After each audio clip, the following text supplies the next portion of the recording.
大家好，欢迎来到我们的频道。我们的频道主要是讲健康生活与饮食的，希望大家会喜欢。昨晚爸爸打呼噜了。是的。爸爸打呼噜好搞笑，他听起来像小猪猪。的确挺像的。你知道吗？拿破仑也是一名打呼噜者。据传呢，拿破仑的军队中有人曾经抱怨过他的打呼噜声音。据说呢，他的打呼噜声如雷贯耳，曾经吵醒过许多人，包括他的军官和女人。为了解决这个问题呢，拿破仑采取了一些方式，例如呢，在睡觉前饮用浓茶，安排卫士定时轮流进入房间等，但效果并不是很好。还有美国前总统川普也是一名打呼噜者，据说他的打呼噜声音很大，曾经让他的家人和身边的人都很苦恼。后来呢，川普他在接受采访的时候曾经开玩笑地说，我永远不会认为打呼噜是一个问题，这是我们人类的天性。在2013年，英国一名女子因为打呼噜声音太吵了，被邻居起诉。最终呢，法院判决女子需要支付邻居高达2000英镑的罚款，以及进行治疗打呼噜的措施。2016年呢，美国一名女子因为打呼噜太响了，被航空公司赶下飞机。这名女子事后表示，她并不知道自己有打呼噜的问题，而且之前也没有遇到过类似的困扰。打呼噜并不一定是健康问题，但是如果打呼噜导致睡眠质量下降，甚至影响到周围人的睡眠，就可能需要采取相应的治疗措施了。打呼噜呢，的确让很多人都非常的困扰。在很早以前呢，人们为了解决打呼噜的问题，使用过各种各样的方法来治疗打呼噜。例如在古代欧洲，人们曾经用红萝卜来治疗打呼噜。人们认为红萝卜能够帮助清理呼吸道，并减少打呼噜的频率。在古代中国，人们曾经用石头来治疗打呼噜。人们认为呢，将石头放在打呼噜者的床头，可以缓解打呼噜的症状，因为石头可以吸收打呼噜者身体的负能量。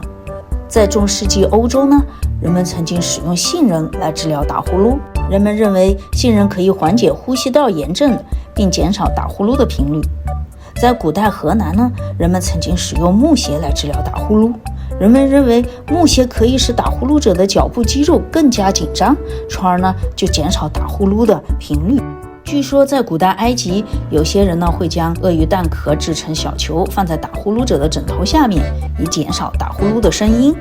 以上这些方法呢，可能在当时看起来有效，但现代医学已经证明它们并不能治疗打呼噜。打呼噜被认为是一种病的概念呢，可以追溯到19世纪末。1892年，法国医师 Jean-Pierre Marie 首次将睡眠时打呼噜归纳为疾病。当时他注意到一些患者在睡眠的时候呢，会出现打呼噜的现象。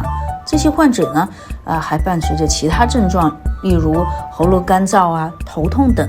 这些症状呢，可能会影响患者的睡眠和健康。Marie对打呼噜呢进行了详细的研究，并认为打呼噜呢是由于喉部和鼻子的病变所致。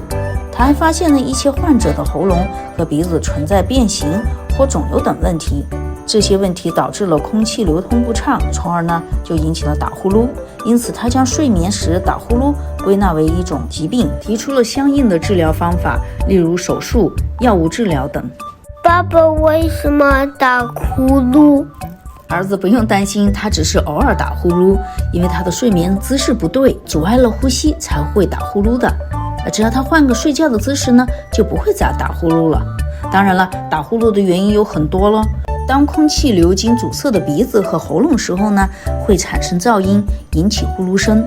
还有呢，如果过度肥胖呢，它会使喉部组织松弛，增加呼吸时的阻力，导致呼吸不畅，从而呢就引起了呼噜声。